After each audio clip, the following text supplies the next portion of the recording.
കോശജാലങ്ങൾ എന്നാണ് 8ാം ക്ലാസ്സിലെ ബയോളജി രണ്ടാമത്തെ ചാപ്റ്ററായ കോശജാലങ്ങൾ എന്ന ഭാഗമാണ് അല്ലേ. അതിൽ ആ കോശജാലങ്ങൾ എന്ന പാഠത്തിൽ എന്താണ് ഉണ്ണിക്കുട്ടൻ്റെ സംശയമാണ് അല്ലേ. ആദ്യമായിട്ട് എന്താണ് ഉണ്ണിക്കുട്ടൻ്റെ സംശയമാണ്. എന്താണ് ഉണ്ണിക്കുട്ടൻ്റെ സംശയം? ശരീരഭാഗങ്ങളെല്ലാം നിർമ്മിക്കപ്പെട്ടിരിക്കുന്നത് എന്താണ് കോശങ്ങൾ കൊണ്ടാണ്. നമുക്കറിയാം നമ്മുടെ ശരീരഭാഗങ്ങളെല്ലാം നിർമ്മിക്കപ്പെട്ടിരിക്കുന്നത് എന്താണ് കോശങ്ങൾ കൊണ്ടാണ് അല്ലേ.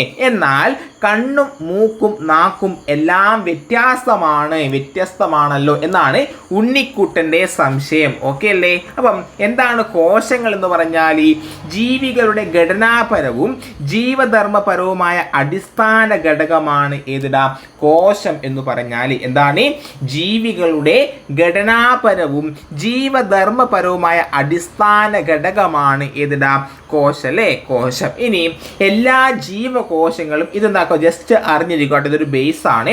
എല്ലാ ജീവകോശങ്ങളും എല്ലാ ജീവശരീരവും കോശനിർമ്മിതമാണ് അല്ലേ.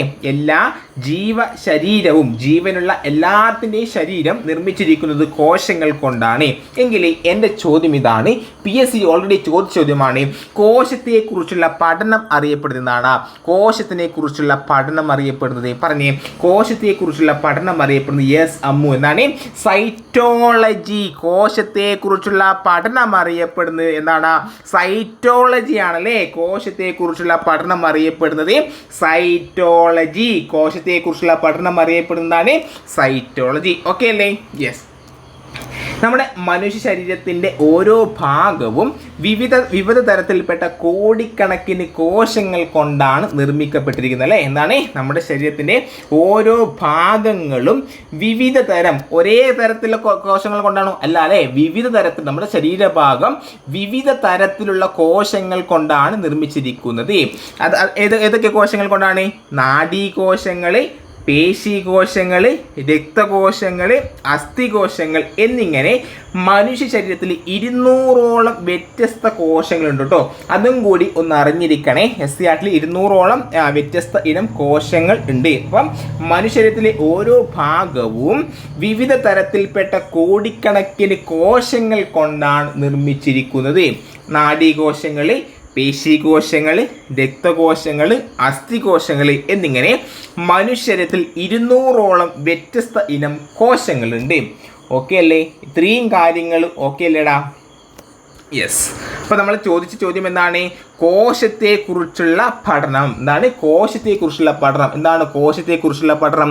കോശത്തെക്കുറിച്ചുള്ള പഠനം അറിയപ്പെടുന്നതാണ് സൈറ്റോളജി ആണല്ലേ. യെസ്. ഇനി കോശത്തിൻ്റെ ഇംഗ്ലീഷ് നെയിം എന്താടാ കോശം ഇംഗ്ലീഷ് എന്നാണ്?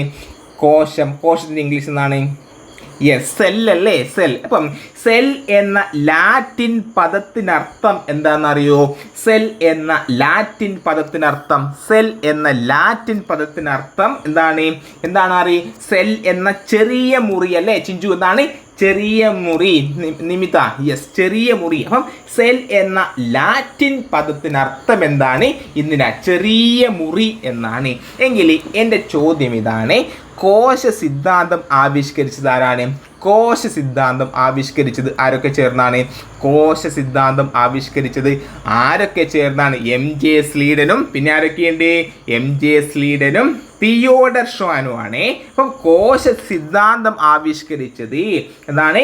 കോശ സിദ്ധാന്തം ആവിഷ്കരിച്ചത് ആരെന്ന് ചോദിച്ചാൽ പറയണം MJ സ്ലീഡനും തിയോഡർ ഷ്വാനുമാണ്. ആരൊക്കെ ചേർന്നാണ് കോശ സിദ്ധാന്തം? സെൽ തിയറി അല്ലേ. കോശ സിദ്ധാന്തം ആവിഷ്കരിച്ചത് ആരൊക്കെ ചേർന്നാണെന്ന് ചോദിച്ചാൽ പറയണം MJ സ്ലീഡനും തിയോഡർ ഷ്വാനുമാണ് അല്ലേ. യെസ്. ഇനി ഈ കോശ സിദ്ധാന്തം മുന്നോട്ട് വെച്ച 2 മുഖ്യ ആശയങ്ങൾ എന്തൊക്കെയാണെന്ന് അറിയോ? കോശ സിദ്ധാന്തം ആവിഷ്കരിച്ചത് MJ സ്ലീഡനും തിയോഡർ ഷ്വാനുമാണ് കോശ സിദ്ധാന്തം ആവിഷ്കരിച്ചത് എന്ന് നമ്മൾ പറഞ്ഞല്ലേ. എങ്കിൽ ഈ കോശ സിദ്ധാന്തം മുന്നോട്ട് വെച്ച മുഖ്യ ആശയങ്ങൾ എന്താണെന്ന് അറിയോ? ജസ്റ്റ് നിങ്ങൾക്ക് അറിയുന്ന കാര്യങ്ങൾ ടൈപ്പ് ചെയ്തേ. ഒന്നുമില്ലടാ, ഞാൻ പറയട്ടെ. യെസ്, ബുദ്ധിമുട്ടുണ്ടോ ടൈപ്പ് ചെയ്യാൻ? കോശ സിദ്ധാന്തം മുന്നോട്ട് വെച്ച 2 ആശയങ്ങൾ നമ്മൾ എപ്പോൾ പഠിക്കുമ്പോഴെന്താക്കുക നമുക്കൊരു ബേസ് വേണം അല്ലേ. യെസ്, ബേസ് വേണം. അതിനാണ് ഞാൻ ഇത്രയും കാര്യങ്ങൾ ഡീറ്റെയിൽഡ് ആയിട്ട് പറയുന്നത് കേട്ടോ. എന്താണ് ചിഞ്ചു? എന്താണ് കോശ സിദ്ധാന്തം മുന്നോട്ട് വെച്ച 2 ആശയങ്ങളാണ്, 2 മുഖ്യ ആശയങ്ങൾ എന്താണ്? എല്ലാ ജീവശരീരവും കോശ നിർമ്മിതമാണ്. എന്താണ്? എല്ലാ ജീവശരീരവും എന്താണ്? എല്ലാ ജീവശരീരവും കോശ നിർമ്മിതമാണെന്ന് എന്താണ്?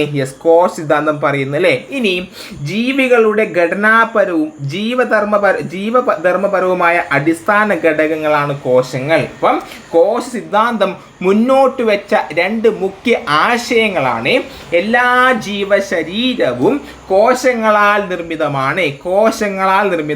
എല്ലാ ജീവശരീരവും കോശങ്ങളാൽ നിർമ്മിതമാണ്. ജീവികളുടെ ഘടനാപരവും ജീവധർമ്മപരവുമായ അടിസ്ഥാന ഘടകങ്ങളാണ് കോശങ്ങൾ. Okay, yes. എങ്കിൽ കോശം ആദ്യമായി കണ്ടെത്തിയത് ആരെന്നറിയോ? കോശം ആദ്യമായി കണ്ടെത്തിയത് ആര്? പറഞ്ഞേടാ. കോശം, യെസ്, റോബർട്ട് ഹുക്ക് ആണല്ലേ. കോശം ആദ്യമായിട്ട് കണ്ടെത്തിയത് ആരാണ്? Robert hook. ആരാണ് കോശം ആദ്യമായി കണ്ടെത്തിയത്? റോബർട്ട് ഹുക്ക് ആണെങ്കിൽ കോശത്തെ കുറിച്ച് പ്രതിപാദിക്കുന്ന ആദ്യ പുസ്തകം ഏതെന്നറിയോ? എന്താണ്? കോശത്തെ കുറിച്ച് പ്രതിപാദിക്കുന്ന ആദ്യ പുസ്തകമാണ് എന്താണ്? മൈക്രോഗ്രാഫിയ. എന്താണ്? കോശത്തെ കുറിച്ച് പ്രതിപാദിക്കുന്ന ആദ്യത്തെ പുസ്തകമാണ് ഏത് കൂട്ടുകാരെ? മൈക്രോഗ്രാഫിയ. ഓർത്തു വെച്ചോ. ഓക്കെ, അപ്പം കോശം ആദ്യമായി കണ്ടെത്തിയത് ആരാണ്? കോശം ആദ്യമായി കണ്ടെത്തിയത് റോബർട്ട് ഹുക്ക്. കോശത്തെ കുറിച്ച് പ്രതിപാദിക്കുന്ന ആദ്യത്തെ പുസ്തകമാണ് ഏതിടാ? മൈക്രോഗ്രാഫിയ. Okay, yes. ഇനി ഈ മൈക്രോഗ്രാഫിയ എന്ന പുസ്തകം രചിച്ചത് ആരെന്നറിയോ? കോശത്തെ കുറിച്ച് ആദ്യമായി പ്രതിപാദിച്ച ഈ മൈക്രോഗ്രാഫിയ എന്ന പുസ്തകം രചിച്ചത് റോബർട്ട് ഹുക്ക് ആണല്ലേ. Yes, Robert hook. ഇപ്പം കോശം ആദ്യമായി കണ്ടെത്തിയ റോബർട്ട് ഹുക്കിന്റെ പുസ്തകമാണ് മൈക്രോഗ്രാഫിയ. ഈ മൈക്രോഗ്രാഫിയയിലാണ് കോശത്തെ കുറിച്ച് ആദ്യമായി പ്രതിപാദിച്ചത്. യെസ്. ഇനി നെക്സ്റ്റ് ക്വസ്റ്റ്യൻ. ലളിതമായ ഒരു മൈക്രോസ്കോപ്പിന്റെ സഹായത്താൽ ആദ്യമായി കോശങ്ങളെ നിരീക്ഷിച്ചതാരെന്നറിയോ? ലളിതമായ ഒരു റോബർട്ട് ഹുക്ക് ആണല്ലേ. ലളിതമായ ഒരു മൈക്രോസ്കോപ്പിന്റെ സഹായത്താൽ ആദ്യമായി കോശങ്ങളെ നിരീക്ഷിച്ചത് റോബർട്ട് ഹുക്ക്. എങ്കിൽ കോശ കേന്ദ്രം കണ്ടെത്തി അതിനെ ന്യൂക്ലിയസ് എന്ന് വിളിച്ച ശാസ്ത്രജ്ഞൻ ആരെന്നറിയോടാ? കോശകേന്ദ്രം കണ്ടെത്തി അതിനെ എന്താണ്? റോബർട്ട് ബ്രൗൺ ആണല്ലേ. നിമിത്ത, എന്താണ്? Robert brown. കോശകേന്ദ്രം കണ്ടെത്തി അതിനെ ന്യൂക്ലിയസ് എന്ന് വിളിച്ച ശാസ്ത്രജ്ഞൻ ആരാണ്? അത് റോബർട്ട് ബ്രൗൺ ആണ്. യെസ്. എങ്കിൽ ജീവനുള്ള കോശം ആദ്യമായി കണ്ടെത്തിയതാരെന്നറിയോ? ജീവനുള്ള കോശം ആദ്യമായി കണ്ടെത്തി ഇതിന് ആൻഡൻ വാൻ ലുവാൻ ഹുക്കാരാണ്. Anton van Leeuwenhoek. ജീവനുള്ള കോശം ആദ്യമായി കണ്ടെത്തിയ ശാസ്ത്രജ്ഞനാരാണ്? Anton van Leeuwenhoek. Okay അല്ലേ? ഇത്രയും കാര്യങ്ങൾ ഓക്കെ അല്ലേടാ? ഇത്രയും കാര്യങ്ങൾ ഓക്കെ ആണോ കൂട്ടുകാരെ? ഓക്കെ ആണോ? മനസ്സിലായില്ലടാ? എന്തെങ്കിലും ബുദ്ധിമുട്ടുണ്ടെങ്കിൽ പറയണേ. യെസ്. ഞാൻ ഒന്നും കൂടി റിവിഷൻ ചെയ്യണോ? ഒന്നും കൂടി ക്വസ്റ്റ്യൻ ചോദിക്കണോടാ? ഞാൻ ഒന്നും കൂടി പറയാം കേട്ടോ. ആർക്കെങ്കിലും എന്തെങ്കിലും ബുദ്ധിമുട്ട് എന്താക്കുക? ഒന്നും കൂടി പറയാം. കിട്ടാത്ത കൂട്ടുകാരെന്താക്കുക? ഒന്നും കൂടി ഓർത്തെടുക്കുക. ഇനി നിങ്ങൾക്ക് അറിയെങ്കിൽ എന്താക്കുക? നിങ്ങൾ കമൻറ്റ് ചെയ്യാൻ മറക്കല്ലേ. യെസ്. ഓക്കെ അല്ലേടാ? ഓക്കെ. അപ്പം എന്താണ് കോശം എന്ന് പറഞ്ഞാൽ? ജീവികളുടെ ഘടനാപരവും ജീവധർമ്മപരവുമായ അടിസ്ഥാന ഘടകമാണല്ലേ കോശം. എല്ലാ ജീവശരീരവും കോശ നിർമ്മിതമാണെന്ന് നമ്മൾ പറഞ്ഞല്ലേ. ഇനി കോശത്തെക്കുറിച്ചുള്ള പഠനം എന്താണെന്ന്? കോശത്തെക്കുറിച്ചുള്ള പഠനമാണ് ഏതിടാ? കോശത്തെക്കുറിച്ചുള്ള പഠനം അറിയപ്പെടുന്നത് സൈറ്റോളജി ആണല്ലേ. കോശത്തെക്കുറിച്ചുള്ള പഠനം സൈറ്റോളജി ആണെങ്കിൽ എന്താണ്? സെൽ എന്ന ലാറ്റിൻ പദത്തിനർത്ഥം ചെറിയ മുറി എന്നാണ്. സെൽ എന്ന ലാറ്റിൻ പദത്തിനർത്ഥം എന്താണ്? ചെറിയ മുറി. എങ്കിലും കോശ സിദ്ധാന്തം ആവിഷ്കരിച്ചത് ആരൊക്കെ ചേർന്നാണ്? കോശ സിദ്ധാന്തം ആവിഷ്കരിച്ചത് MJ സ്ലീഡനും തിയോഡർ ഷ്വാനാണ് അല്ലേ. എന്താണ്? കോശ സിദ്ധാന്തം ആവിഷ്കരിച്ചത് MJ സ്ലീഡനും തിയോഡർ ഷ്വാനുമാണ്. യെസ്, ഇനിയും ഈ കോശ സിദ്ധാന്തം മുന്നോട്ട് വെച്ച 2 മുഖ്യ ആശയങ്ങൾ ഞാൻ പറയാം. എല്ലാ ജീവശരീരവും കോശനിർമ്മിതമാണെന്ന് പറഞ്ഞു. അതുപോലെ ജീവികളുടെ ഘടനാപരവും ജീവധർമ്മപരവുമായ അടിസ്ഥാന ഘടകങ്ങളാണ് ഈ കോശങ്ങൾ. Okay, yes. ഇനി കോശം ആദ്യമായി കണ്ടെത്തിയ ശാസ്ത്രജ്ഞൻ ആരെന്ന് ചോദിച്ചാൽ എന്താണ് ഉത്തരം പറയുക? കോശം ആദ്യമായി കണ്ടെത്തിയ ശാസ്ത്രജ്ഞൻ റോബർട്ട് ഹുക്ക് ആണല്ലേ. കോശം ആദ്യമായി കണ്ടെത്തിയ ശാസ്ത്രജ്ഞൻ റോബർട്ട് ഹുക്ക് ആണെങ്കിൽ കോശത്തെക്കുറിച്ച് പ്രതിപാദിക്കുന്ന ആദ്യത്തെ പുസ്തകമാണ് ഏതിടാം? കോശത്തെക്കുറിച്ച് പ്രതിപാദിക്കുന്ന ആദ്യത്തെ പുസ്തകം മൈക്രോഗ്രാഫി ആണെങ്കിൽ ഈ മൈക്രോഗ്രാഫിയ എന്ന പുസ്തകം രചിച്ചത് ആരാണ്? യെസ്, അതെ, റോബർട്ട് ഹുക്ക്. മൈക്രോഗ്രാഫിയ, കോശത്തെക്കുറിച്ച് പ്രതിപാദിക്കുന്ന ആദ്യത്തെ പുസ്തകമായ മൈക്രോഗ്രാഫിയ എന്ന പുസ്തകം രചിച്ചത് റോബർട്ട് ഹുക്ക് ആണെങ്കിൽ ലളിതമായ ഒരു മൈക്രോസ്കോപ്പിന്റെ സഹായത്താൽ ആദ്യമായി കോശങ്ങളെ നിരീക്ഷിച്ചതാരാണ്? Yes, Robert ഹുക്കാണ്. ലളിതമായ ഒരു മൈക്രോസ്കോപ്പിന്റെ സഹായത്താൽ ആദ്യമായി കോശങ്ങളെ നിരീക്ഷിച്ചത് റോബർട്ട് ഹുക്കാണെങ്കിൽ കോശകേന്ദ്രം കണ്ടെത്തി അതിനെ ന്യൂക്ലിയസ് എന്ന് വിളിച്ച ശാസ്ത്രജ്ഞൻ റോബർട്ട് ബ്രൗൺ ആണല്ലേ. റോബർട്ട് ബ്രൗൺ ആണ് കോശകേന്ദ്രം കണ്ടെത്തി അതിനെ ന്യൂക്ലിയസ് എന്ന് വിളിച്ച ശാസ്ത്രജ്ഞനാരാണ്? അത് റോബർട്ട് ബ്രൗൺ ആണെങ്കിൽ ജീവനുള്ള കോശം ആദ്യമായി കണ്ടെത്തിയത് ആന്റൺ വാൻ ലുവാൻ ഹുക്ക് എന്നാണ്. Anton van ലുവാൻ hook.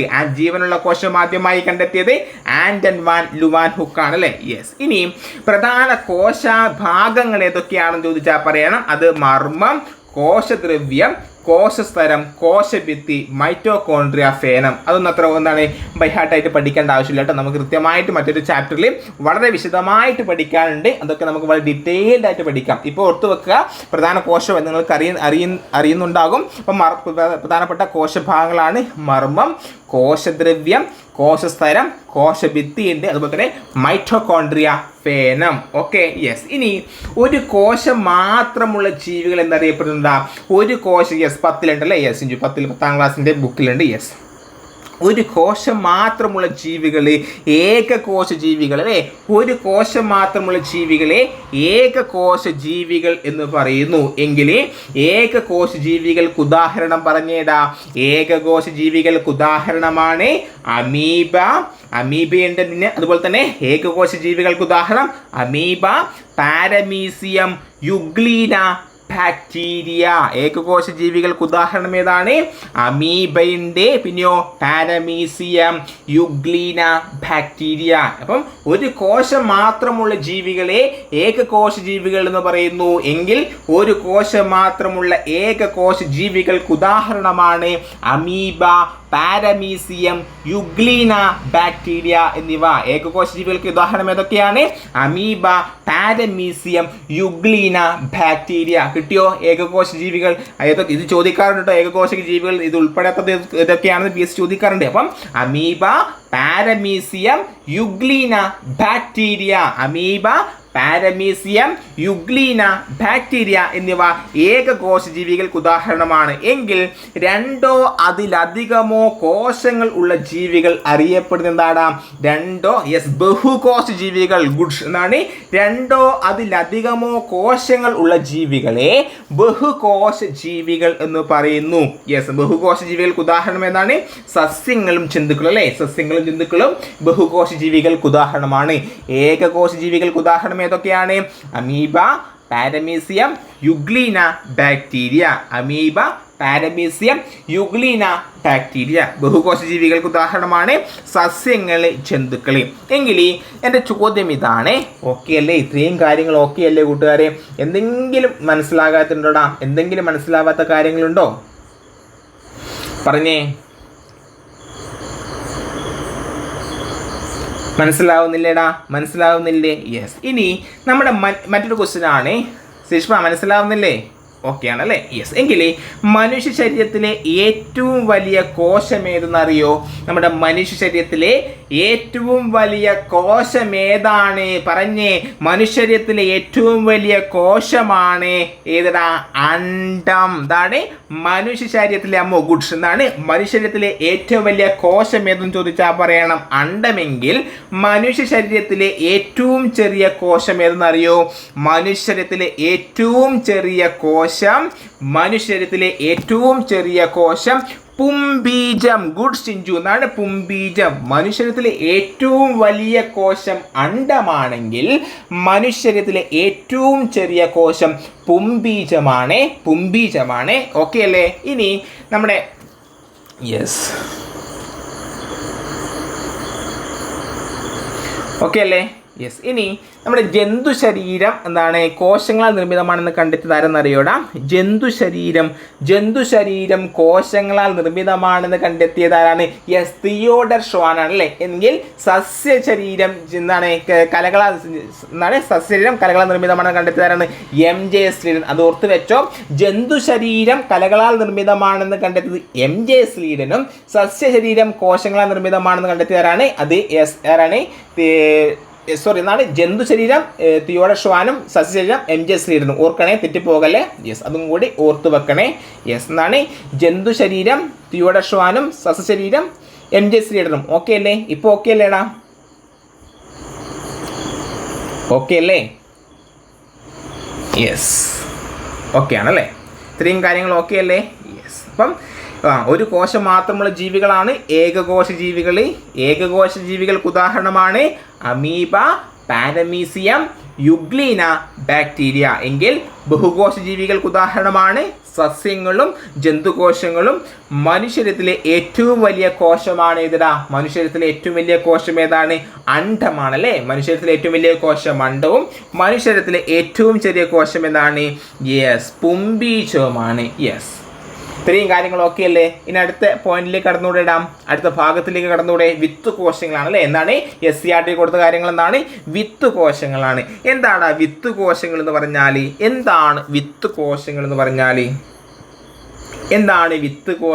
പറഞ്ഞാൽ? അറിയോ? യെസ്, ഞാൻ പറയാം. ഏത് കോശമായും മാറാൻ കഴിയുന്ന സവിശേഷ കോശങ്ങളെ വിത്ത് കോശങ്ങൾ എന്നറിയപ്പെടുന്നു. വിത്ത് കോശങ്ങൾ അല്ലെങ്കിൽ യെസ് ചിഞ്ചു എന്താണ് മൂലകോശങ്ങൾ എന്നറിയപ്പെടുന്നു. വിത്ത് കോശങ്ങൾ അല്ലെങ്കിൽ മൂലകോശങ്ങളും. ഓക്കെ അല്ലേ? യെസ്, പുതിയ ഉണ്ടാകുന്നത്. യെസ്, നമ്മൾ ഒരു കോശത്തിന് എന്താണ് ഏത് കോശമായിട്ടും നാഡീകോശമായിട്ടോ പേശികോശമായിട്ടോ അല്ലെങ്കിൽ എന്താണ് രക്തകോശമായിട്ടോ അങ്ങനെ ഏത് കോശമായിട്ടും മാറാൻ പറ്റുന്നുണ്ടെങ്കിൽ, ഒരു കോശത്തിന് ഏത് കോശമായിട്ടും മാറാൻ പറ്റുന്നുണ്ടെങ്കിൽ അതിനെ എന്ത് പറയാം? ആ സവിശേഷ കോശങ്ങളെ വിത്ത് കോശങ്ങൾ അല്ലെങ്കിൽ എന്താണ് മൂലകോശങ്ങൾ എന്ന് പറയാം. യെസ്. ഇനി മറ്റൊരു പ്രസ്താവന PSC ചോദിക്കാം. പ്രസ്താവന ചോദിക്കാം. വിത്ത് കോശങ്ങൾ വിഭജനത്തിലൂടെ മറ്റു കോശങ്ങളായി മാറാനോ വിത്ത് കോശങ്ങൾ തന്നെയായി തുടരാനോ ഉള്ള കഴിവ് ഉണ്ട് എന്നൊരു പ്രസ്താവന ചോദിക്കുകയാണെങ്കിൽ നിങ്ങൾ ആ പ്രസ്താവനയെ അനുകൂലിക്കുമോ പ്രതികൂലിക്കുമോ? ഇങ്ങനെയാണ് ചോദ്യം. വിത്ത് കോശങ്ങൾക്ക് വിഭജനത്തിലൂടെ മറ്റു കോശങ്ങളായി മാറാനോ അല്ലെങ്കിലോ വിത്ത് കോശങ്ങൾക്ക് വിത്ത് കോശങ്ങളായി തന്നെ തുടരാനോ ഉള്ള കഴിവുണ്ട് എന്ന് ഒരു പ്രസ്താവന ചോദിച്ചാൽ നിങ്ങൾ അതിനെ അനുകൂലിക്കുമോ പ്രതികൂലിക്കുമോ? യെസ്, അനുകൂലിക്കും അല്ലേ? ഓർത്തു വെച്ചോ. വിത്ത് കോശങ്ങൾക്ക് വിഭജനത്തിലൂടെ വേണമെങ്കിൽ മറ്റു കോശങ്ങളായിട്ട് നാഡീകോശമോ അല്ലെങ്കിൽ പേശികോശമോ അല്ലെങ്കിൽ രക്തകോശമോ ആയിട്ട് മാറാനുള്ള കഴിവുണ്ട്. ഇനി ഒന്നും ആവുന്നില്ല, എനിക്കൊന്നും ആവണ്ട, എനിക്കെന്താ വിത്ത് കോശമായിട്ട് തന്നെ അല്ലെങ്കിൽ വിത്ത് കോശമായിട്ട് തന്നെ എനിക്ക് ഈ വിത്ത് കോശമായിട്ട് തന്നെ തുടർന്നാൽ മതി എന്ന് വിചാരിച്ചിട്ട് അവിടെ തന്നെ നിൽക്കാനും ആർക്ക് പറ്റും? യെസ്, വിത്ത് കോശങ്ങൾക്ക് അല്ലെങ്കിൽ മൂലകോശങ്ങൾക്ക് സാധിക്കട്ടോ. ചിലപ്പം പ്രസ്താവന രീതിയിൽ ചിലപ്പം ചോദ്യങ്ങൾ വന്നേക്കാം. പഠിച്ചു വെക്കുക. SCRT പോയിന്റ് ഒക്കെ വളരെ ഇമ്പോർട്ടൻ്റ് ആണ്. യെസ്. ഇനി നമുക്കൊരു മുറിവ് സംഭവിച്ചല്ലേ. ഒരു മുറിവ് സംഭവിച്ചാൽ ആ മുറിവ് ഉണങ്ങാൻ കാരണം എന്താണ്? നമുക്കൊരു മുറിവ് സംഭവിച്ചാൽ നമ്മുടെ അടുത്ത കോശങ്ങൾ നശിക്കും അല്ലേ. ആ കോശങ്ങൾ അവിടുത്തെ കോശങ്ങൾ പോയിട്ട് പുതിയ കോശങ്ങൾ അവിടത്തേക്ക് പുതിയ വിത്ത് കോശങ്ങൾ വന്നിട്ട് അവിടെ യെസ് അവിടെ യോജിക്കും അല്ലേ. അങ്ങനെയാണ് നമ്മുടെ മുറിവ് യെസ് ഓ യെസ്, എന്താണ് ഓക്കെ അല്ല, മനസ്സിലാവുന്നില്ലേ, കേൾക്കുന്നില്ലേ? യെസ്, അങ്ങനെയാണ് എന്താണ് ഈ മുറിവുകളൊക്കെ ഉണങ്ങാൻ കാരണം. എങ്കിൽ നമ്മുടെ തീപ്പൊള്ളലേറ്റ് നിങ്ങൾ കണ്ടിട്ടുണ്ടോ? തീപ്പൊള്ളലേറ്റ ഭാഗം അല്ലെങ്കിൽ നമ്മുടെ ആസിഡൊക്കെ വീണാൽ നമ്മുടെ കൈകളൊക്കെ ചുരുണ്ട് ഒരു എന്താണ് ഒരു വ്യത്യസ്ത ഭാഗം ഉണ്ടാവില്ല, നമുക്ക് മനസ്സിലാവില്ലേ, ആ ഭാഗം ചുരുണ്ടിട്ടുണ്ടാവും അല്ലേ, ഒരു എന്താ പറയുക, യെസ്, നമ്മുടെ അതിൻ്റെ ഷേപ്പൊക്കെ മാറി ചുക്കിച്ചുളിഞ്ഞിട്ടുണ്ടാവും അല്ലേ. എന്താണ് കാരണം? അത്തരത്തിൽ ചുള്ളാൻ കാരണം എന്താണ് കാരണം? ആ ഭാഗത്ത് നിന്നുള്ള വിത്ത് കോശങ്ങൾ നശിക്കുന്നു അല്ലേ. എന്നാൽ ആസിഡിൻ്റെ ഒക്കെ അല്ലെങ്കിൽ പൊള്ളലേറ്റതിൻ്റെ ഫലമായിട്ട് നല്ല എന്താണ് യെസ് അതികഠിനമായിട്ട് പൊള്ളലോ അല്ലെങ്കിൽ ആസിഡിൻ്റെ പ്രഭാവം ഉണ്ടായാൽ ആ ഭാഗത്തുള്ള വിത്ത് കോശങ്ങൾ നശിക്കുന്നത് മൂലമാണ് അവിടെ എന്താണ് ചുളിവുകളും ചുക്കിച്ചുളഞ്ഞിട്ട് എന്തോ നമുക്കൊരു ഒരു എന്തുണ്ടാവും, ഒരു പ്രത്യേക ഒരു ഇതല്ലേ ഷേപ്പിലല്ലേ ഉണ്ടാവില്ല, നല്ലൊരു ഷേപ്പിലാണ് ഉണ്ടാവുക. മനസ്സിലാവുന്നില്ലേ ജിഷ, ശ്രീഷ്മ, ദിവ്യ, സുമ്യ, ഐജി, സുമയ, പാർവതി, മനസ്സിലാവുന്നില്ലേ? അമ്മു, എസ് ബി, മനസ്സിലാവുന്നില്ലേ? യെസ്. അപ്പം കലകളിലെ കോശങ്ങൾ നശിക്കുമ്പോൾ അവയ്ക്ക് പകരം പുതിയ കോശങ്ങൾ രൂപപ്പെടുന്നത് വിത്ത് കോശങ്ങളിൽ നിന്നാണ് അല്ലേ. കലകളിലെ കോശങ്ങൾ നശിക്കുമ്പോൾ അവയ്ക്ക് പകരം പുതിയ കോശങ്ങൾ രൂപപ്പെടുന്നത് വിത്ത് കോശങ്ങളിൽ നിന്നാണ്. എവിടെ നിന്നുമാണ്? വിത്ത് കോശങ്ങളിൽ നിന്നാണ്. എങ്കിൽ ഈ വിത്ത് കോശങ്ങളില്ലേടാ, ഈ വിത്ത് കോശങ്ങൾ കാണപ്പെടുന്ന ശരീരഭാഗങ്ങൾ എവിടെയാണ്?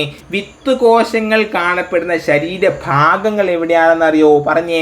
വിത്ത് കോശങ്ങൾ കാണപ്പെടുന്ന ശരീരഭാഗങ്ങൾ യെസ് എന്താണ്? ത്വക്കുണ്ട്, അതുപോലെ തന്നെ മജ്ജ, അന്നപദം മുതലായവ. ഇതൊക്കെയാണ് വിത്ത് കോശങ്ങൾ കാണപ്പെടുന്ന ശരീരഭാഗങ്ങൾ. ഏതൊക്കെയാണെന്ന് ചോദിച്ചാൽ പറയണ മജ്ജ, ത്വക്ക്, അന്നപദം മുതലായവ. യെസ്, ഓക്കെ അല്ലേ? ഇത്രയും കാര്യങ്ങൾ ഞാൻ ഒന്നും കൂടി റിവിഷൻ ചെയ്തിട്ടാ. വിത്ത് കോശങ്ങൾ ഒന്നുകൂടി ഞാൻ പറയട്ടെ. വിത്ത് കോശങ്ങൾ യെസ്, അപ്പം ഏത് കോശമായും മാറാൻ കഴിവുള്ള സവിശേഷ കോശങ്ങളാണ് ഏത്? വിത്ത് കോശങ്ങൾ അല്ലേ. വിത്ത് കോശങ്ങൾ അറിയപ്പെടുന്ന മറ്റൊരു പേരെന്താണ്? മൂലകോശങ്ങൾ. വിത്ത് കോശങ്ങൾ അറിയപ്പെടുന്ന മറ്റൊരു പേരെന്താണ്? മൂലകോശങ്ങളാണ്. മൂലകോശങ്ങൾ. എങ്കിൽ വിത്ത് കോശങ്ങൾക്ക് വിഭജനത്തിലൂടെ മറ്റു കോശങ്ങളായി മാറാനോ അഥവാ വിത്ത് കോശങ്ങളായി തന്നെ തുടരാനോ ഉള്ള കഴിവുണ്ട്. ഇനിയോ കലകളിലെ കോശങ്ങൾ നശിക്കുമ്പോൾ അവയ്ക്ക് പകരം പുതിയ കോശങ്ങൾ രൂപപ്പെടുന്നത് വിത്ത് കോശങ്ങളിൽ നിന്നുമാണ്. യെസ്, ഈ വിത്ത് കോശങ്ങൾ കാണുന്ന ശരീരഭാഗങ്ങളെ മജ്ജ, ത്വക്ക്, അന്നപദം മുതലായവയാണ് കേട്ടോ. യെസ്, എങ്കിലും എന്താണ് ആ കലകൾ എന്ന് പറഞ്ഞാൽ? എന്താണ് കലകൾ പറഞ്ഞ ടൈപ്പ് ചെയ്തേ.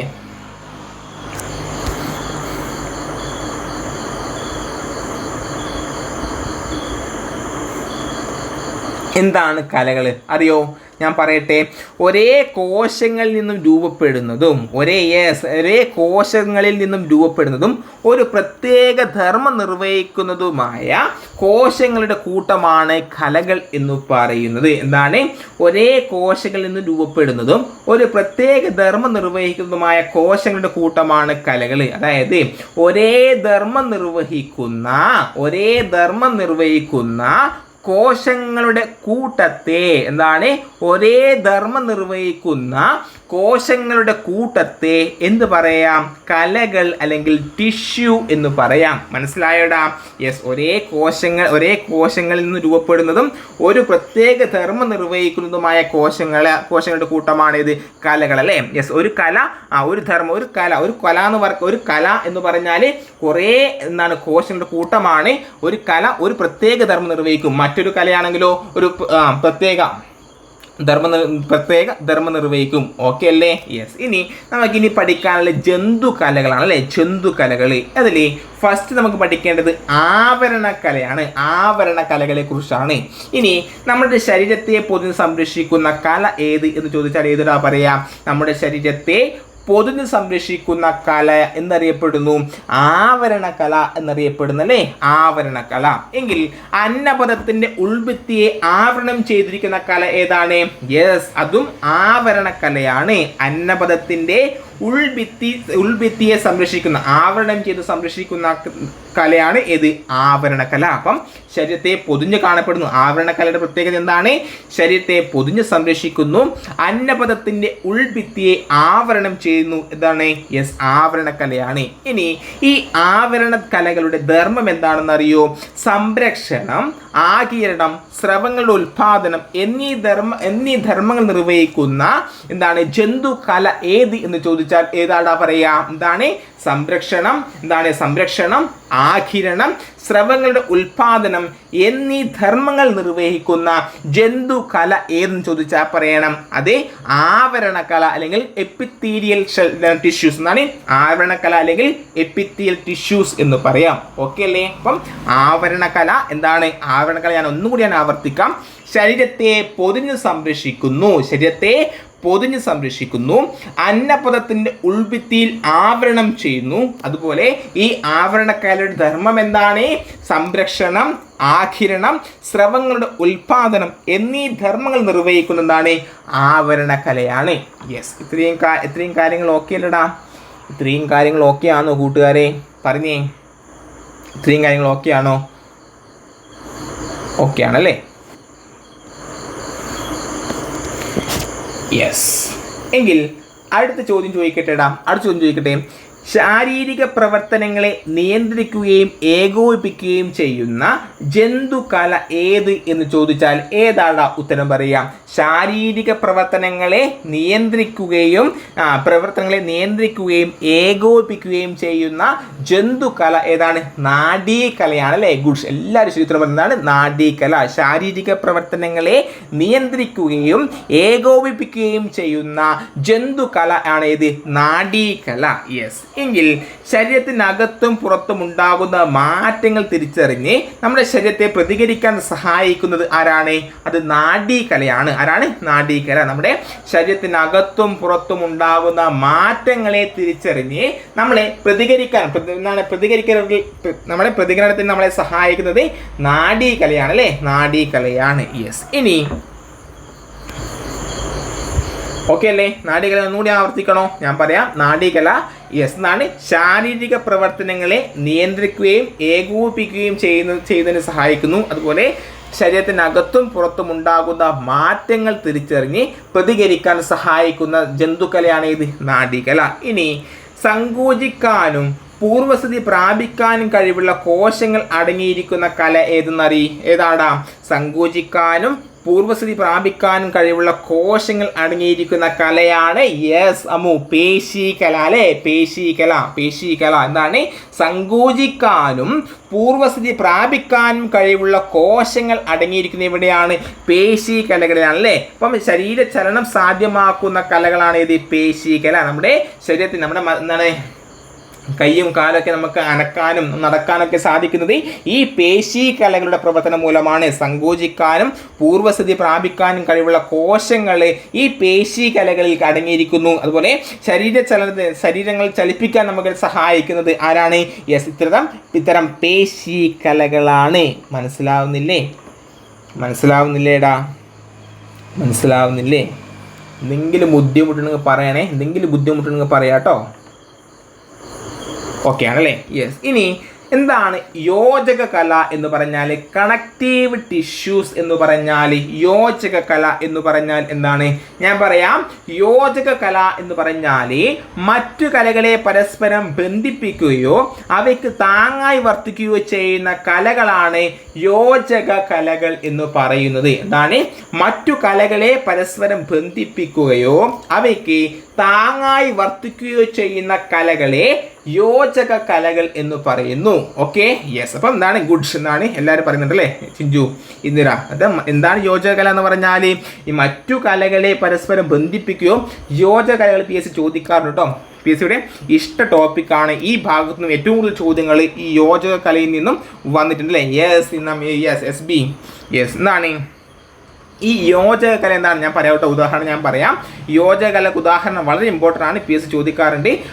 യോജക കല എന്ന് പറഞ്ഞാൽ മറ്റു കലകളെ പരസ്പരം ബന്ധിപ്പിക്കുകയോ അവയ്ക്ക് താങ്ങായി വർത്തിക്കുകയോ ചെയ്യുന്ന കലകളാണ് യോജക കലകൾ.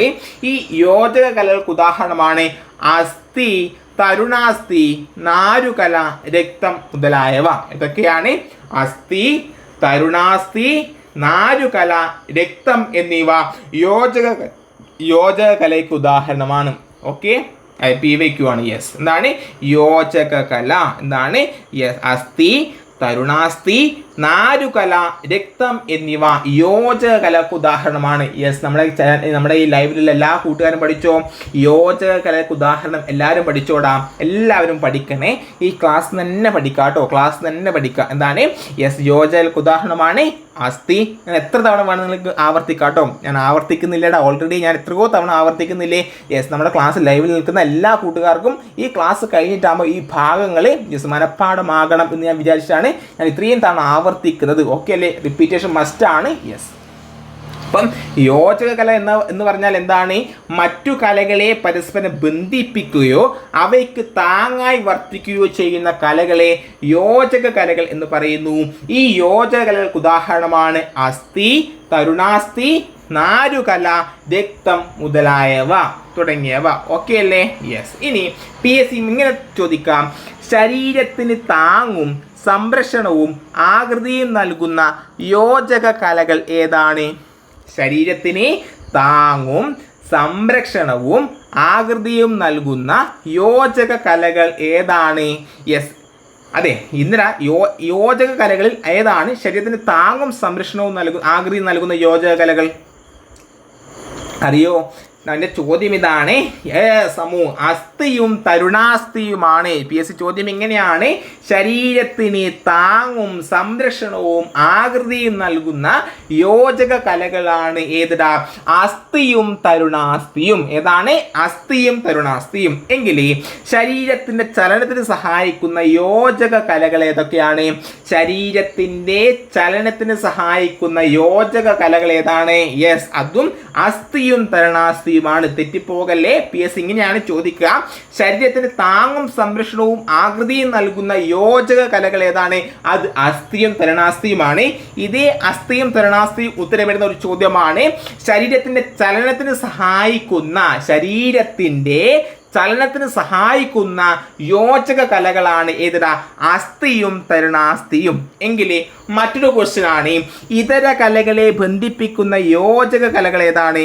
ഇതര കലകളെ ബന്ധിപ്പിക്കുന്ന യോജക കലകൾ. Yes Ammu, goods. എന്താണ്? നാരുകല. എന്താണ്? നാരുകല. ഇതര കലകളെ ബന്ധിപ്പിക്കുന്ന, ഇതര കലകൾ അല്ലെങ്കിൽ മറ്റു കലകളെ ബന്ധിപ്പിക്കുന്ന യോജക കലയാണ് നാരുകല. നാരുകല. എങ്കിൽ അതുപോലെ തന്നെ ശ്വസനവാതകങ്ങളുടെയും പോഷകങ്ങളുടെയും എന്താണ്? ഇങ്ങനെ മറ്റു ചോദ്യമാണ്, ശ്വസനവാതകങ്ങളുടെയും പോഷകങ്ങളുടെയും സംവഹനം, രോഗപ്രതിരോധം മുതലായവ ധർമ്മങ്ങൾ നിർവഹിക്കുന്ന കല ഏതാണ്? യോജക കല ഏതാണ്? ഏതാണ്? ശ്വസനവാതകങ്ങളുടെയും പോഷകങ്ങളുടെയും സംവഹനം, രോഗപ്രതിരോധം മുതലായ ധർമ്മങ്ങൾ നിർവഹിക്കുന്ന യോജക കല രക്തമാണല്ലേ? Yes, goods. എന്താണ്? രക്തം. രക്തം. ഓക്കെ അല്ലേ? രക്തമാണ്. യെസ്. എങ്കിലും ഈ കഴിഞ്ഞ ഒരു പരീക്ഷയിൽ ചോദിച്ചതാണ് എന്ത്? യെസ്, ചോദിക്കട്ടെടാ, ഈ കഴിഞ്ഞ ഒരു PYQ ചോദിക്കട്ടെ. അസ്ഥികളെ പരസ്പരം ബന്ധിപ്പിക്കുന്ന യോജക കല ഏതാണ്? ഇത് PSC പലതവണ ചോദിച്ചിട്ടുണ്ട് കേട്ടോ. അസ്ഥികളെ തമ്മിൽ ബന്ധിപ്പിക്കുന്ന യോജക കല. യെസ്, സ്നായുക്കളാണല്ലേ? സ്നായുക്കള്. അസ്ഥികളെ പരസ്പരം ബന്ധിപ്പിക്കുന്ന യോജക കല ഏതാണ്? അത് സ്നായുക്കളാണ്. എന്താണ്? സ്നായുക്കൾ. ഇനി പേശികളെ അസ്ഥികളുമായി ബന്ധിപ്പിക്കുന്ന യോജക കല ഏതാണ്? പേശികളെ. യെസ്, ടെൻഡനുകൾ. ഗുഡ്സ്. എന്നാണ്? ടെൻഡനുകൾ. പേശികളെ അസ്ഥിയുമായി ബന്ധിപ്പിക്കുന്ന യോജക കല ടെൻഡനുകളാണ്. ഓക്കെ അല്ലേ? ഈ ടെൻഡനുകളും സ്നായുക്കളും പരസ്പരം മാറിപ്പോവോ? നമ്മുടെ ക്ലാസ്സിൽ നിന്നാണ് ജസ്റ്റ് ഒരു കാര്യം പറഞ്ഞ ഒരു കുട്ടി പറഞ്ഞ കാര്യമാണ്. ഈ സ്നായുക്കളുടെ ഒരു അസ്ഥി എന്ന് പറഞ്ഞാൽ നമ്മൾ കോഴിയുടെ കൊട്ടോ അങ്ങനത്തെ നമ്മൾ നായ്ക്കൾക്ക് കളിക്കാൻ വേണ്ടിയിട്ട് അസ്ഥീൻ്റെ ഒരു എന്താണ് ഒരു കൊടുക്കല്ലേ, ഒരു സാധനം കൊടുക്കൽ കളിക്കാൻ വേണ്ടിയിട്ട് ഈ ഒരു അസ്ഥി നോർക്കുക കേട്ടോ, ഒരു അസ്ഥിയാണെന്ന് ഓർക്കുക. ഇതൊരു അസ്ഥിയാണ് കേട്ടോ, ഒരു കോഴിയുടെയോ മനുഷ്യൻ്റെ ഒരു അസ്ഥിയാണ്.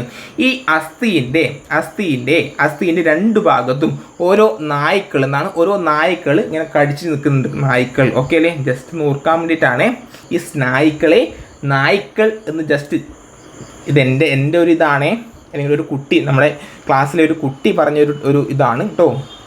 എങ്ങനെയാണ് ഇത് നിങ്ങൾ ഓർത്ത് നിൽക്കുക അല്ലെങ്കിൽ ഓർക്കാൻ എന്തെങ്കിലും വഴിയുണ്ടോ എന്ന് ചോദിച്ചു തരാം. ഒരു കുട്ടി പറഞ്ഞ ഒരു രണ്ട് നായ്ക്കൾ ഒരു അസ്ഥി അപ്പുറവും ഇപ്പുറവും എന്നാൽ രണ്ട് ഭാഗത്തായി കടിച്ച് പിടിച്ച് നിൽക്കുന്നുണ്ട്. നിങ്ങളുടേതായ കുറുക്ക് വിദ്യകൾ അല്ലെങ്കിൽ നിങ്ങളുടേതായ ലിങ്ക് നിങ്ങൾക്ക് തന്നെ ഉണ്ടാക്കാൻ പറ്റുന്നതാണ്, ഒന്നുമില്ല.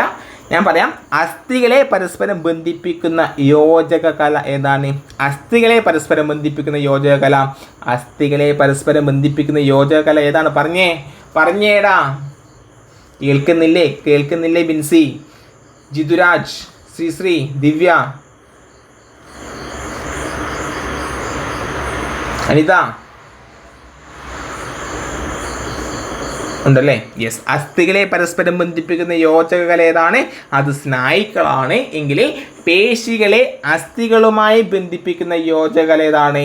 പേശികളെ അസ്ഥികളുമായി ബന്ധിപ്പിക്കുന്ന യോജക കല യെസ്, ടെൻഡനുകൾ എന്നാണ്, ടെൻഡനുകൾ. Okay, yes.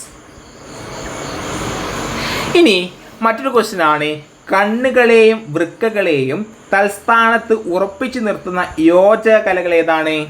കണ്ണുകളെയും വൃക്കകളെയും 4 കലയാണല്ലേ? യെസ്, കണ്ണുകളെയും വൃക്കകളെയും അവരുടെ സ്ഥാനത്ത് ഉറപ്പിച്ചു നിർത്തുന്ന യോജക കല ഏതാണ്? അത് 4 കലയാണെങ്കിൽ ശരീരത്തിൽ ഏറ്റവും കൂടുതൽ കാണപ്പെടുന്നതും ഏറ്റവും വൈവിധ്യമാർന്നതുമായ കല ഏതാണ്? ശരീരത്തിൽ ഏറ്റവും കൂടുതൽ കാണപ്പെടുന്നതും ഏറ്റവും വൈവിധ്യമാർന്നതുമായ കല ഏതെന്ന് ചോദിച്ചാൽ പറയണം, അത് യോജക കലയാണ് അല്ലേ? എസ് ബി ഗുഡ്സ് എന്നാണ് യോജക കല. ശരീരത്തിൽ ഏറ്റവും കൂടുതൽ കാണപ്പെടുന്നതും ഏറ്റവും വൈവിധ്യമാർന്നതുമായ കല ഏതെന്ന് ചോദിച്ചാൽ പറയണം, അത് യോജക കലയാണ്, യോജക കല. ഓക്കെ അല്ലേ? അപ്പോൾ ഇത്രയും കാര്യങ്ങളാണ് യോജക കലയുമായി ബന്ധപ്പെട്ട് പഠിക്കാനുള്ളത്. ഈ യോജക കല ഞാൻ ഒന്നുകൂടി റിവിഷൻ ചെയ്യാം കേട്ടോ. എന്താണ് യോജക കല എന്ന് പറഞ്ഞാൽ? മറ്റു കലകളെ പരസ്പരം ബന്ധിപ്പിക്കുകയോ അവയ്ക്ക് താങ്ങായി വർത്തിക്കുകയോ ചെയ്യുന്ന കലകളെ യോജക കലകൾ എന്ന് പറയുന്നു.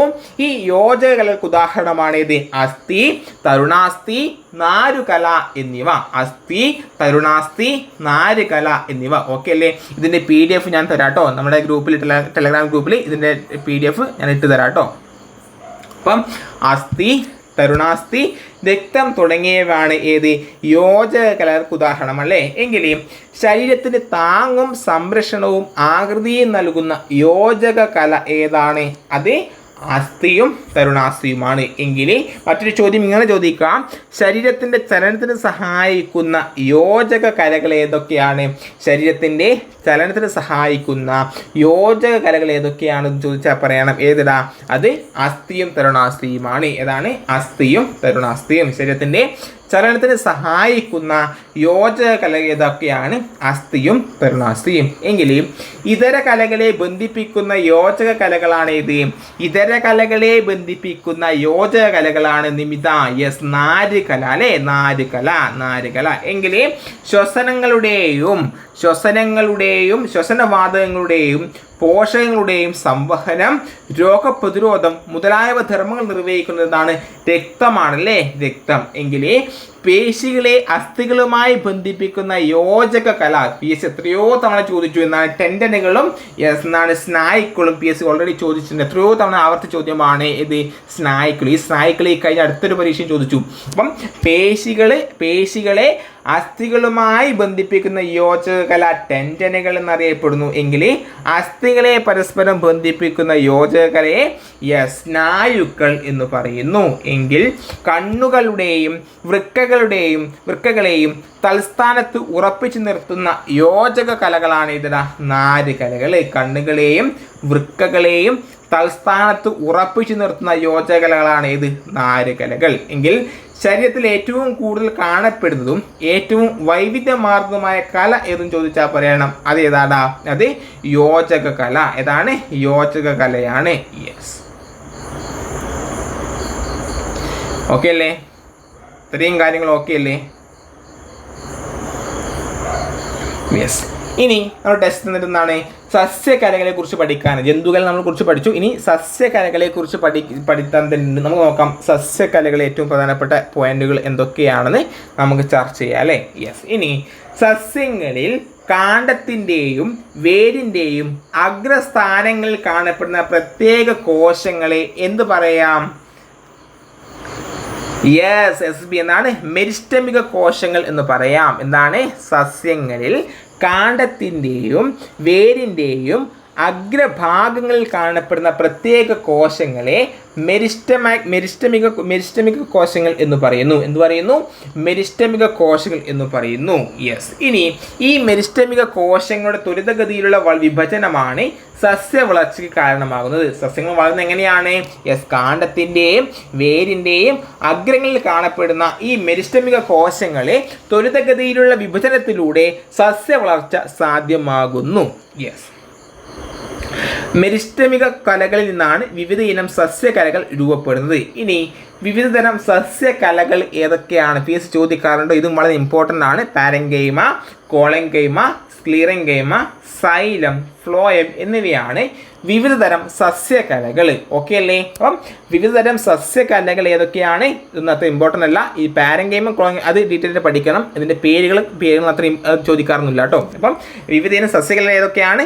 Parenchyma, collenchyma, sclerenchyma, xylem, phloem. Okay അല്ലേ? ഇനി ഈ പാരങ്കൈമ, സ്ക്ലീറങ്കൈമ ഇതും വളരെ അവയുടെ ധർമ്മങ്ങൾ വളരെ ഇമ്പോർട്ടൻ്റ് ആണ്. അതുപോലെ തന്നെ സൈലം, ഫ്ലോയം, അതുപോലെ തന്നെ എന്താണ് സ്ക്ലീറങ്കൈമ, അത് വളരെ ഇമ്പോർട്ടൻ്റ് ആണ്. എങ്ങനെയാണ് ക്വസ്റ്റ്യൻ വരുന്നത് PSCയിൽ എത്തരത്തിലാണ് PS ചോദ്യങ്ങൾ ചോദിക്കുക എന്ന് ഞാൻ വളരെ ഡീറ്റെയിൽ ആയിട്ട് പറയാം. യെസ്. ഇനി മൃദുവായ സസ്യഭാഗങ്ങളിൽ കാണപ്പെടുന്ന സസ്യകല ഏതാണെന്ന് ചോദിച്ചാൽ ഏത് പറയും? യെസ്, പാരങ്കൈമയാണ് അല്ലേ? എന്താണ്? മൃദുവായ സസ്യഭാഗങ്ങളിൽ കാണപ്പെടുന്ന സസ്യകലയാണ് ഏതിടാ? യെസ്, മൃദുവായ സസ്യഭാഗങ്ങളിൽ കാണപ്പെടുന്നത് സസ്യകല ഏതാണ്? പാരങ്കൈമ. എങ്കിൽ ഏറ്റവും ലഘുഘടനയുള്ള കോശങ്ങൾ ചേർന്ന് കാണപ്പെടുന്ന സസ്യകല ഏതാണ്? ഏറ്റവും ലഘുഘടനയുള്ള കോശങ്ങൾ ചേർന്ന് കാണപ്പെടുന്ന സസ്യകല ചോദിച്ചാൽ പറയണം അത് പാരൻകൈമയാണ്. അപ്പം പാരൻകൈമയുടെ രണ്ട് പ്രത്യേകതകൾ ഞാൻ പറഞ്ഞു. മൃദുവായ സസ്യഭാഗങ്ങളിൽ കാണപ്പെടുന്ന സസ്യകല ഏതാണ്? അത് പാരൻകൈമയാണ്. എന്തുകൊണ്ടാണ്? യെസ്, ഏറ്റവും ലഘുഘടനയുള്ള കോശങ്ങൾ ചേർന്നാണ് ഈ പാരൻകൈമ കലകൾ നിർമ്മിക്കപ്പെട്ടിട്ടുള്ളത്. ഓക്കെ. ഇനി പ്രകാശ സംശ്ലേഷണത്തിനും ആഹാര സംഭരണത്തിനും സഹായിക്കുന്ന സസ്യകല ഏതാണ്? പ്രകാശ സംശ്ലേഷണത്തിനും ആഹാര സംഭരണത്തിനും സഹായിക്കുന്ന സസ്യകല എന്ന് ചോദിച്ചാൽ പറയണം പാരൻകൈമ. എന്താണ്? പാരൻകൈമ. അപ്പം പാരൻകൈമയുടെ 3 പ്രത്യേകതകൾ പഠിച്ചോ? PS ചോദിക്കാം. ഏറ്റവും ലഘുഘടനയുള്ള കോശങ്ങൾ ചേർന്ന് നിർമ്മിതമായി, അതുപോലെ മൃദുവായ സസ്യഭാഗങ്ങളിൽ കാണപ്പെടുന്ന സസ്യകലയാണ് ഏതിടാ? Yes, parenchyma. പ്രകാശ സംശ്ലേഷണത്തിനും ആഹാര സംഭരണത്തിനും സഹായിക്കുന്നു. എങ്കിൽ മറ്റൊരു PSC ക്വസ്റ്റ്യൻ ആണ്. യെസ്, എന്താണ്? സസ്യഭാഗങ്ങൾക്ക് വഴക്കവും താങ്ങും നൽകുന്ന സസ്യകല ഏതാണ്? എന്താണ്? സസ്യഭാഗങ്ങൾക്ക് വഴക്കവും താങ്ങും നൽകുന്ന സസ്യകല ഏതാണ്? അത് കോളങ്കൈമയാണ് അല്ലേ? എന്താണ്? കോളങ്കൈമ. യെസ്. കോശഭിത്തിയുടെ മൂലകളിൽ മാത്രം കട്ടി കൂടിയ തരം കോശങ്ങൾ ചേർന്നാണ് ഏത്? കോളങ്കൈമ കാണപ്പെടുന്നതാണ്.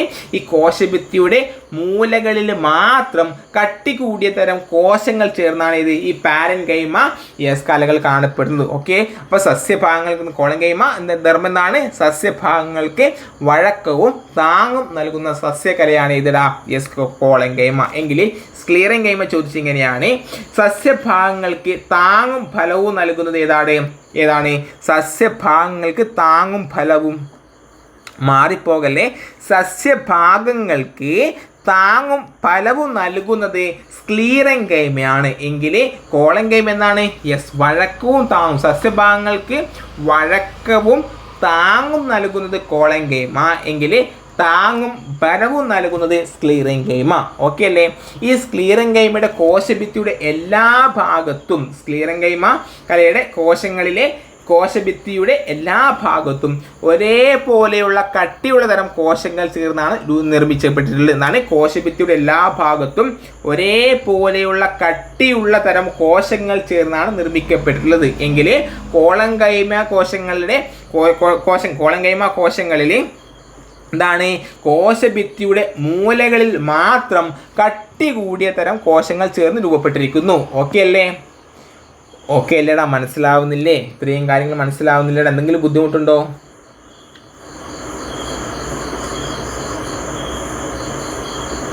ഓക്കെ അല്ലേടാ? ഓക്കെ ആണല്ലേ? ഇനി സംവഹന കലകൾ എന്താണ്? സംവഹന കലകൾ എന്ന് പറഞ്ഞാൽ സംവഹന കലകൾ എന്താണ്? സസ്യങ്ങളിൽ വേര് ആഗിരണം ചെയ്യുന്ന ജലവും ലവണങ്ങളും ഇലകളിലേക്കും ഇലകളിൽ നിർമ്മിക്കപ്പെടുന്ന ആഹാരം വിവിധ ഭാഗങ്ങളിലേക്കും സംവഹനം ചെയ്യുന്ന കലകളാണ് സംവഹന കലകൾ.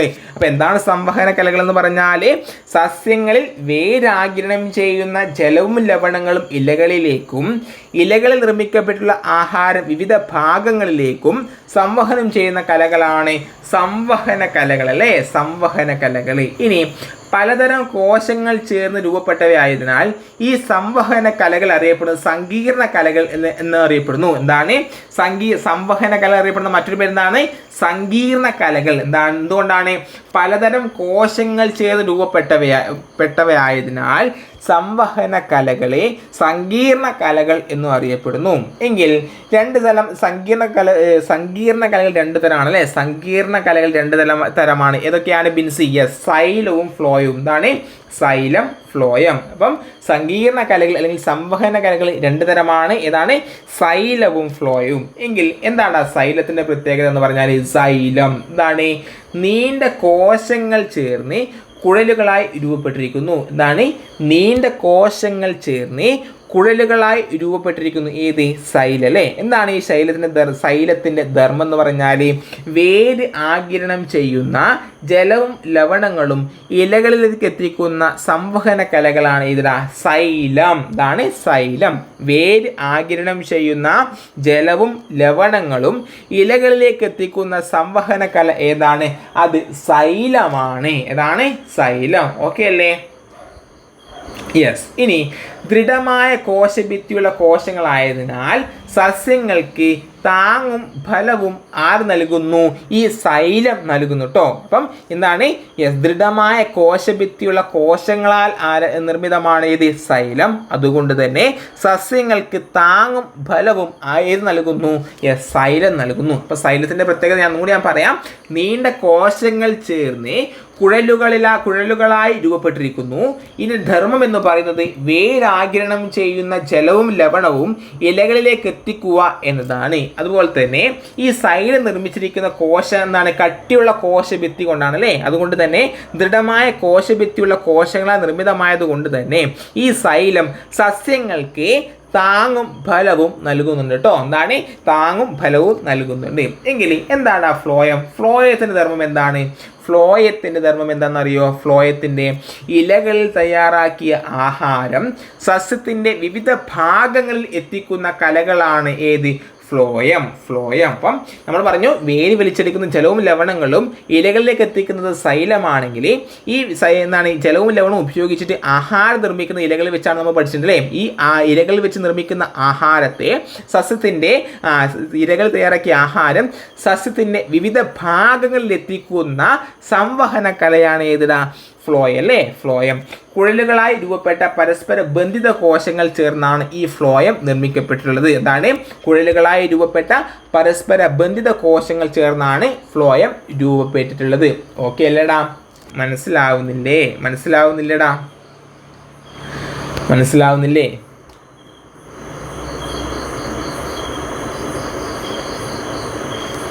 യെസ്. അപ്പോൾ ഈ സൈലും ഫ്ലോയും പറഞ്ഞിട്ട് ഒന്നും കൂടി ഞാൻ റിപ്പീറ്റ് ചെയ്തിട്ട് നമുക്ക് മതിയാകാം കേട്ടോ. എല്ലാവർക്കും ഒരു മടുപ്പ് ഒന്നും തോന്നുന്നു കേട്ടോ.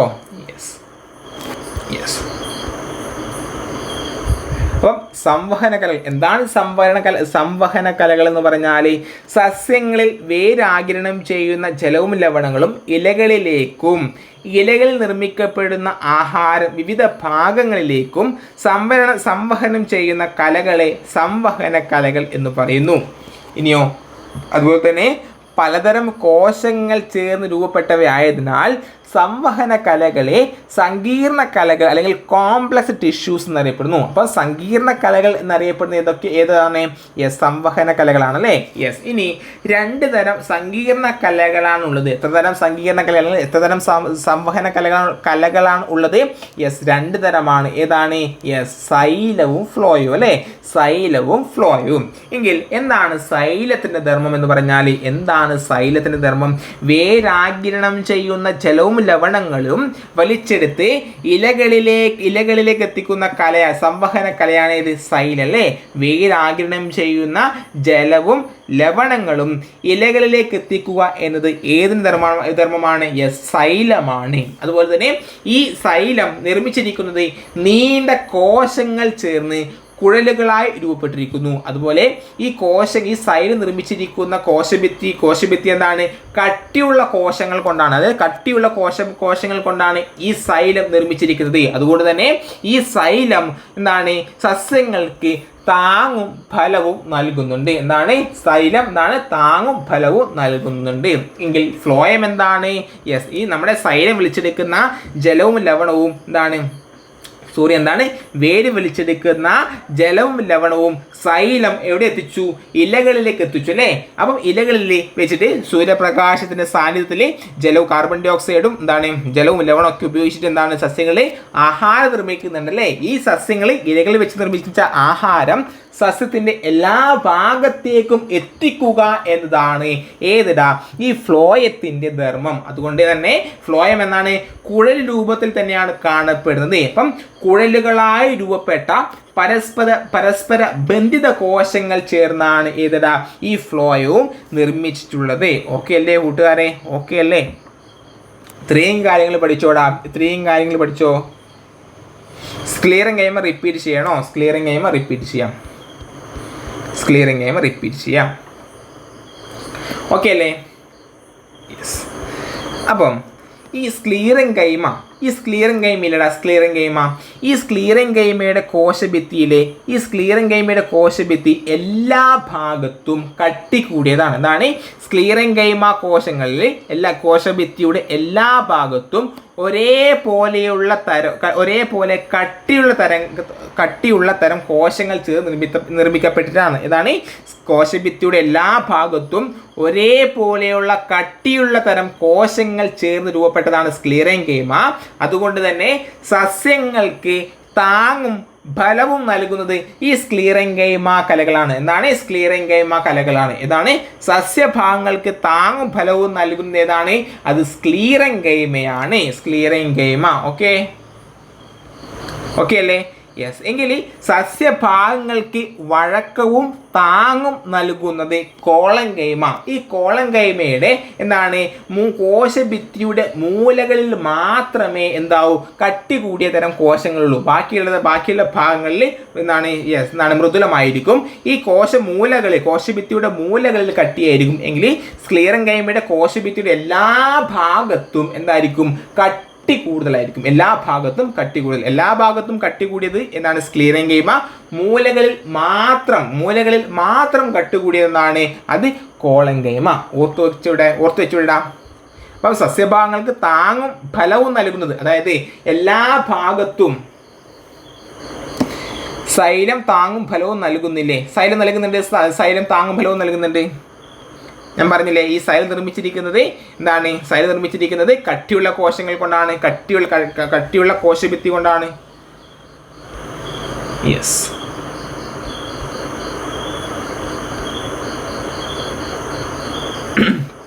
ഓക്കെ അല്ലേടാ? ഇത്രയും കാര്യങ്ങൾ നമുക്കൊന്ന് ചർച്ച ചെയ്യാം കേട്ടോ. യെസ്. ഓക്കെ അല്ലേ? അപ്പോൾ ഇതിൻ്റെ PDF ഞാൻ ഇടാം കേട്ടോ. യെസ്. ഇത് ഞാൻ ഈ ടോപ്പിക്ക് മൊത്തം പൂർത്തിയാക്കി ഇട്ടാൽ പോരെ? യെസ്. ഓക്കെ, ഇതിൻ്റെ ബാക്കി നമുക്ക് അടുത്ത ക്ലാസ്സിൽ ചർച്ച ചെയ്യാം. Bye, see U.